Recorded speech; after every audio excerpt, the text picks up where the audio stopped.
तो हमने last class में जो बायबैक में पढ़ा था वो ये पढ़ा कि बायबैक में कुछ एडिशनल एंट्रीज भी हो सकती है। एडिशनल एंट्रीज किस किस चीज की हो सकती हैं? जैसे बोनस की हो सकती है। तो क्वेश्चन में क्या आ सकता है? बोनस हो सकता है। तो मुझे ये बताओ, अगर कभी भी क्वेश्चन में आ जाए बोनस, तो पहले तो बोनस की कैलकुलेशन कैसे करेंगे? तो पहले आप अपने पास देखेंगे आपके existing number of equity shares कितने हैं। अच्छा, अगर क्वेश्चन में बायबैक भी है बोनस भी है, तो ये number of shares after buyback होंगे, क्योंकि क्वेश्चन में बायबैक भी है और बोनस भी है। तो यानी जितने एग्जिस्ट कर रहे हैं, एग्जिस्ट मतलब जो आज बचे हुए हैं, क्या मैं लिख सकता हूं आफ्टर बायबैक? भाई after buyback, after fresh issue, क्या ऐसा भी बोल दूं? कोई फ्रेश इश्यू भी हो, मान लो कोई फ्रेश इश्यू भी है, तो उसके भी बाद। ओके, तो मैंने कहा इसके अंदर क्या कर देंगे? मल्टीप्लाई कर देंगे रेशो। अब मुझे ये बताओ, जो रेशो होगी, वो रेशो को अगर वो कहता है 1:3, इसका मतलब क्या होता है? It means 1/3 held, that is 1/3, that is 1/3। मुझे ये बताओ, अगर बोनस हमें देना होगा तो बोनस हम हमेशा कहां से देंगे? बोनस हम हमेशा सीआरआर से देंगे। ये मेरी फर्स्ट प्रेफरेंस है, क्योंकि सीआरआर का यूज होता ही नहीं है। तो ये मेरी कौन सी प्रेफरेंस है? ये हमेशा मेरी फर्स्ट प्रेफरेंस है, सीआरआर अकाउंट डेबिट। क्या हमारे पास सिक्योरिटी प्रीमियम अलाउड है? फटाफट से बताओ, क्या सिक्योरिटी प्रीमियम अलाउड है? आइए देखें।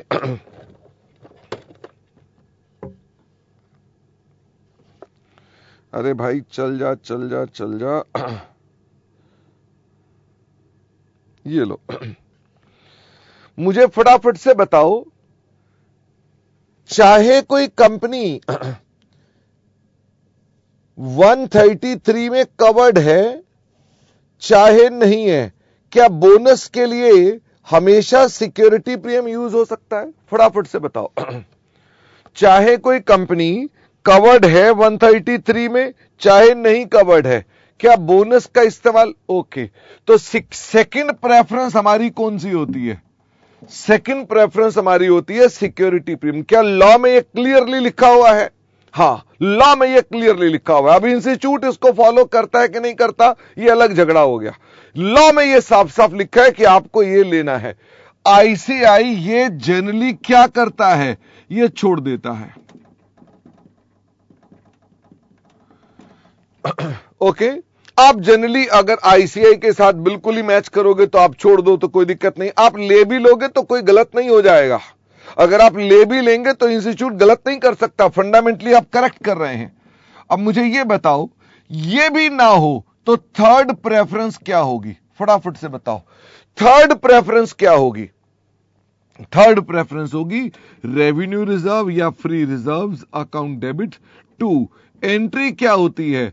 Bonus issue. और मुझे बताओ, बोनस इश्यू या बोनस शेयर भी लिख सकते हो। बोनस इश्यू या bonus share account debit to share capital. क्या बोनस कभी भी महंगे दाम पर दिया जा सकता है? आई मीन टू से प्रीमियम पे या डिस्काउंट पे? The answer is no. ये हमेशा किस पर होगा? पार पे होगा। मैंने कहा कभी कभी सवालों में आपके पास ये पॉइंट आ सकता है। कभी कभी हमारे सवालों में आ सकता है कि हमने इन्वेस्टमेंट्स कर रखी है इन ओन डिबेंचर्स। कभी कभी सवाल आपको कहता है हमने इन्वेस्टमेंट कर रखी है इन ओन डिबेंचर्स। अगर इन्वेस्टमेंट कर रखी है इन ओन डिबेंचर, तो भाई ये बताओ, इसका मतलब इन्वेस्टमेंट भी है और डिबेंचर की लायबिलिटी भी है। तो हमें इन्हें क्या कर देना है? हमने इन्हें कैंसिल कर देना है। तो ये बताओ, कैंसिल करने की एंट्री क्या बनेगी? फटाफट से बताओ, कैंसिल करने की एंट्री क्या बनेगी? क्या एंट्री तो यही बनेगी ना, लायबिलिटी डेबिट हो जाएगी, इन्वेस्टमेंट क्रेडिट हो जाएगी, दोनों सेटअप हो जाएंगे। पर सावधानी यह है कि डिवेंचर्स जो यहां से हटेंगे वो किस पर हटेंगे? वो तो फेस वैल्यू के हटेंगे। बोलो हां, वो किसके हटेंगे? वो तो फेस वैल्यू के हटेंगे। लेकिन इन्वेस्टमेंट किस पर हटेगी? कॉस्ट की। क्या जितने रुपए की फेस वैल्यू थी, कंपनी ने उसे उतने रुपए का ही खरीदा होगा? The answer is no. Company ने पता नहीं उसे 90 में लिया होगा कि कंपनी ने किसी और में लिया होगा। तो इसका मतलब ये आपको कॉस्ट देखनी पड़ेगी। तो जितने रुपए की कॉस्ट है वो कैंसिल कर देना, जितने रुपए की फेस वैल्यू है वो कैंसिल कर देना, और डिफरेंस कहां बोल देना, गेन और लॉस ऑन कैंसिलेशन, और ये आ जाएगा बैलेंसिंग फिगर कैंसिलेशन। और मुझे ये बताओ, ये जो गेन और लॉस ऑन कैंसिलेशन है ये कहां चला जाता है, ये ट्रांसफर हो जाता है P&L में। पुराने जमाने में ये कहां ट्रांसफर होता था, कैपिटल रिजर्व में। तो आपको मैंने कहा इसके अंदर ऑब्लिक, इसी में ऑब्लिक P&L कर दो, तो अलग से एंट्री डालने की आवश्यकता आपको नहीं है।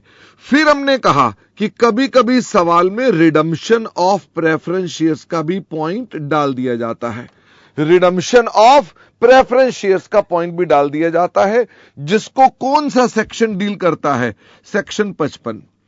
अच्छा, लायबिलिटी जाने पर कोई सेक्शन है, फटाफट से बताओ। लायबिलिटी जा रही है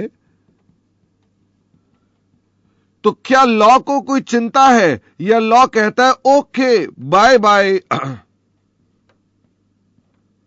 लॉ कहता है लायबिलिटी जा रही है तो अच्छी बात है, तुम बाजार में लोगों के पैसे दे रहे हो तो कानून को दिक्कत हो सकती है, नहीं हो सकती है। लेकिन तुम शेयर वालों को पैसे देते हो तो कानून को दिक्कत होती है, हां, क्योंकि तुमने लायबिलिटी पे नहीं की, तुमने शेयर को पे करना शुरू कर दिया। देयरफॉर यहां सेक्शन 55 आ जाता है। इसमें कोई सेक्शन 55 नहीं होता, इसमें हमारे पास कोई झमेला नहीं है, इसमें झमेला होता है।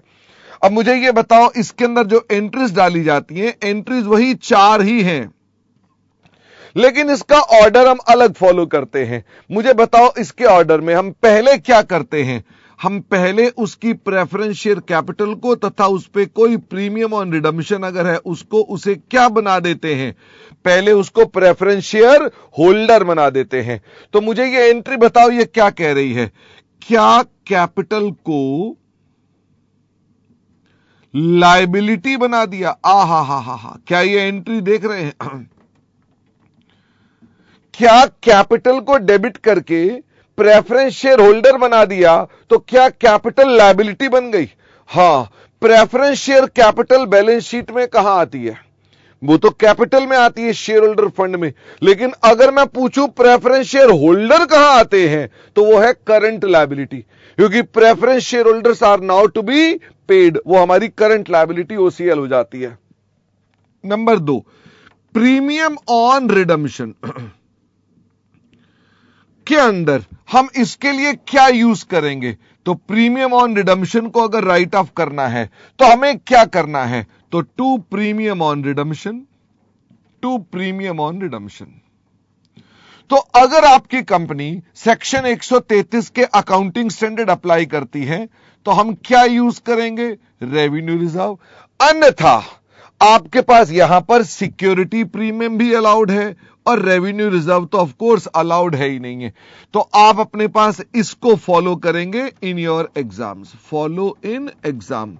लेकिन कभी कभार इंस्टीट्यूट ने यह भी यूज किया हुआ है, इसलिए कुछ सवालों में आपको यह देखने को मिलेगा, घबराए नहीं। वैसे तो दोनों ही करेक्ट हैं आपके लिए, बट फिर भी हम एक ही तरीका फॉलो करेंगे, हम रेवेन्यू रिजर्व के साथ ही एडजस्ट करेंगे। ओके हां, revenue reserve ultimately P&L account या जनरल रिजर्व है, ठीक है।